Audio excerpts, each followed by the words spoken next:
And that's what's going to happen. We're in that time right now. Absolutely. We are in that time. We're at a turning point, and I'm really, you know what?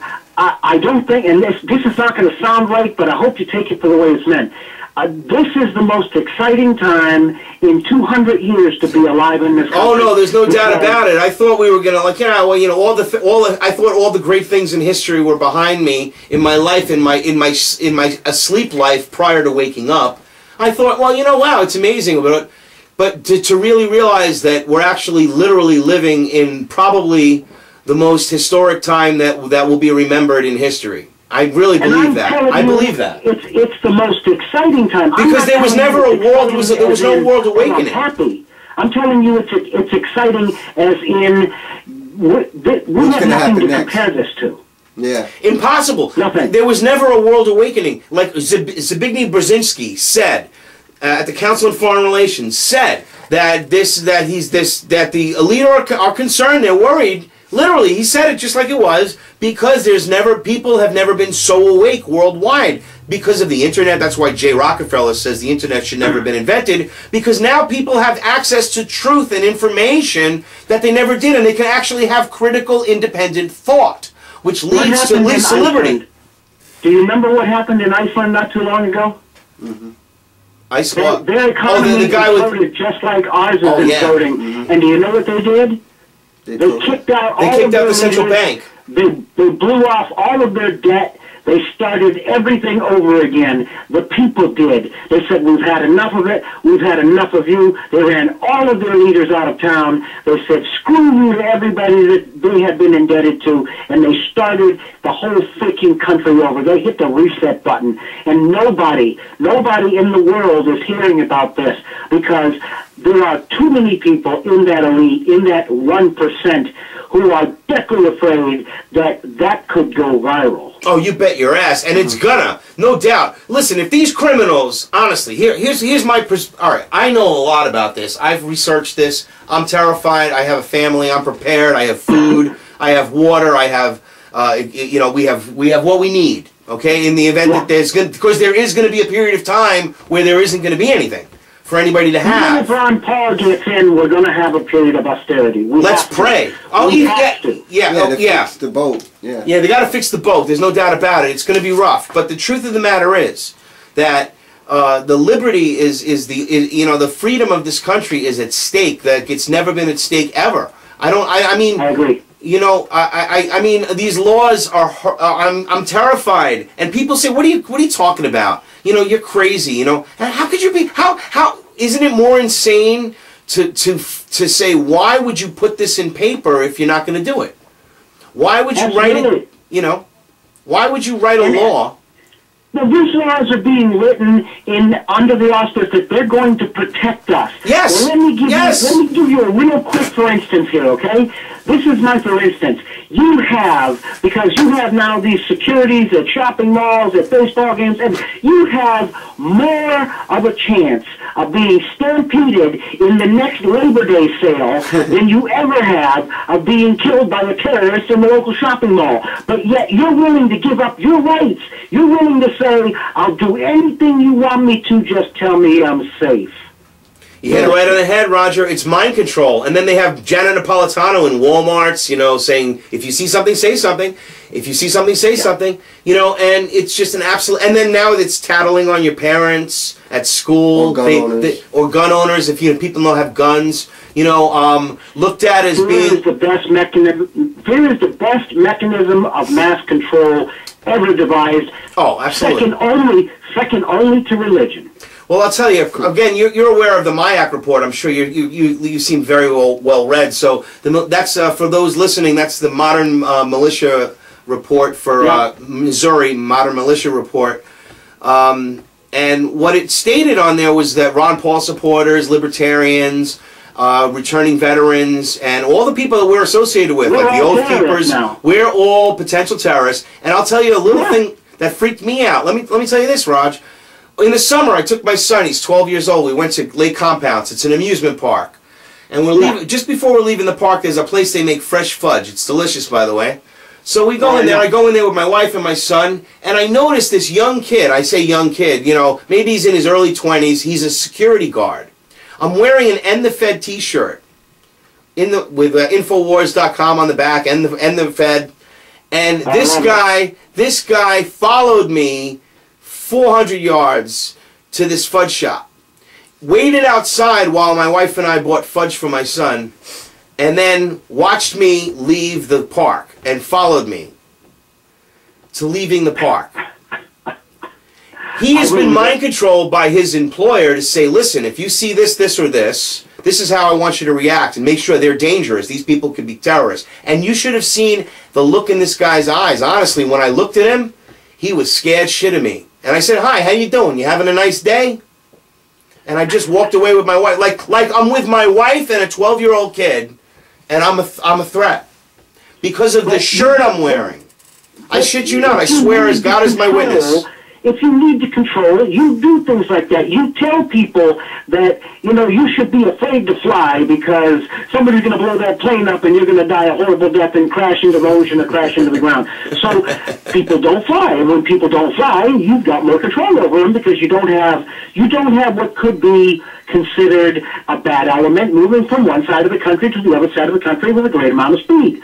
You put fear controls into place, mechanisms, one after another after another. And like I said, fear is only the second best means of control ever devised by mankind. And a lot of you listeners might trigger on this, but religion is the best. Absolutely. Religion is the #1 system of control. #1 control mechanism devised by mankind. Absolutely. Not by God, by mankind. Oh, because there is no God anywhere you could ever conceive of that's going to say, you know what, you do one thing wrong and you're going to burn in fire for eternity.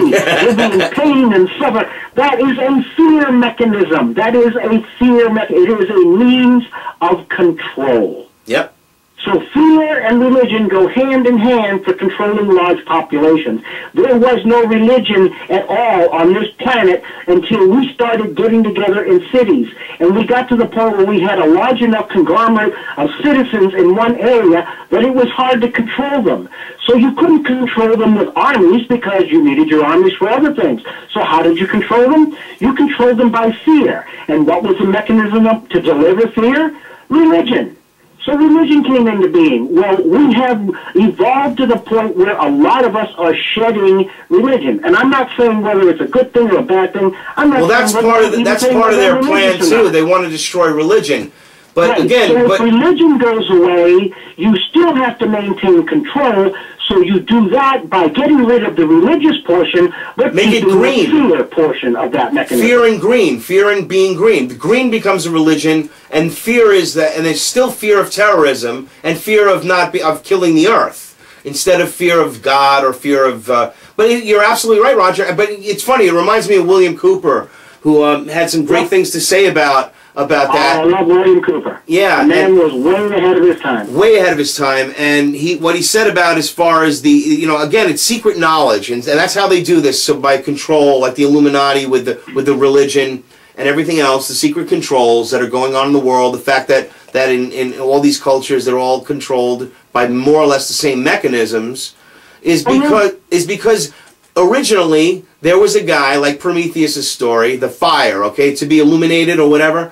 So the guy that found out how to make fire, maybe he saw lightning strike a branch and the branch burned, and then he learned that he could maybe burn something else with it and keep that fire going.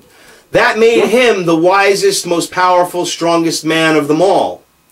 And that's what they've done, and they've literally taken that knowledge, that secret knowledge, and now of course the person wouldn't tell other people initially, right? That's a secret knowledge. So that's how they've moved through the generations through that same type of a technique, by getting certain knowledges that they keep from the public that utilizes their agenda. To back up, now it's the Hegelian dialectic for the world government. We're going to cause all the war in the world, and we're going to then save you with peace and because there'll be no more borders, there'll be no more. All your anxieties will be eased. You'll have everything to eat, and we'll take care of you. But in America... Well, I don't believe that either. I honestly believe that's crazy. They fully intend on depleting at least 90% of the Earth's population. Oh, yeah. And but once they get their world government, then they can do that. Then they can, What about the Georgia Guidestones? Yeah. Absolutely. 100%.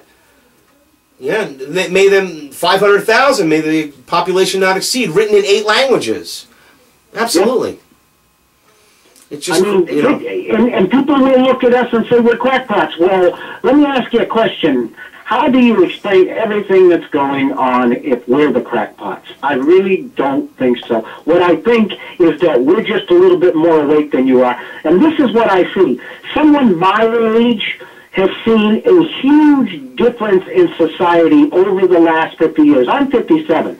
Before you're 7 or 8 years old, nothing really registers to you. But I'm going to say in the last 50 years, I've seen a huge shift in the way society thinks, okay? I remember when we had a lot more freedoms. I remember when our liberty actually meant something. If I talk to a 20-year-old kid today, he looks at me like I'm about to start frothing at the mouth and he's ready to call for an ambulance. I'm crazy because he doesn't remember that stuff.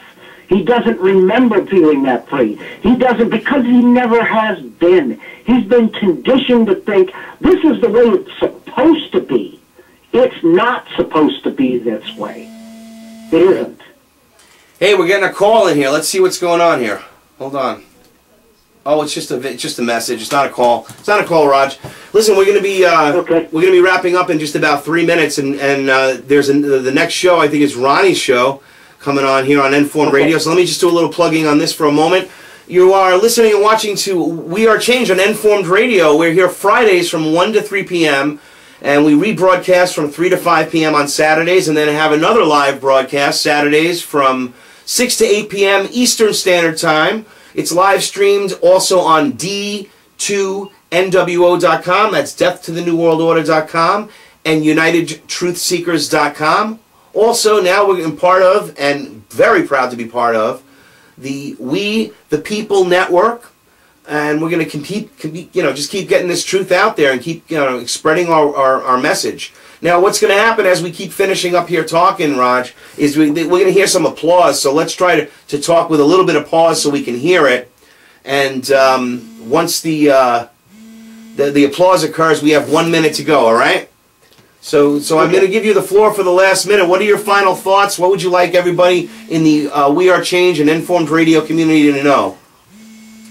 Just remember, it's our voices, it's our combined voices that mean anything. I don't care who you think your leaders are. I don't care how good you think they are. If they don't have us to back them, they're impotent. They are a voice. We the people make up the power. We are the mechanism by which anything happens. Rise up, say something, wake your neighbor up, and listen to this show. It's a great show, and thank you for letting me be a part of it, Howard. I really appreciate it. Thank you, Roger, and pleasure. Real pleasure having you. Okay, Ronnie's going to be coming up in just a few minutes, and looking forward to listening to her and her insights and into all things. I guess esoteric is a good way, and other ways of looking at it. So, other than that, again, I have to give my thanks out to everybody in the Informed Radio community. Truth War, our producer and show producer, thank you so much for all your efforts and all your help. And Death to the New World Order. Also, I have to thank Pam Suggs from United Truth Seekers, as I always do, and of course Harry Link, Death to the New World Order. We will be back again next week, and that's on. I guess that's this. What's it? The 16th. That's the 23rd. 21st? No, I don't know. I think I'm going to next Friday between 1 and 3 p.m. And this is Howard Nema and Vinny Bdatruth. And this is We Are Change. We love you. God bless, and have a good week.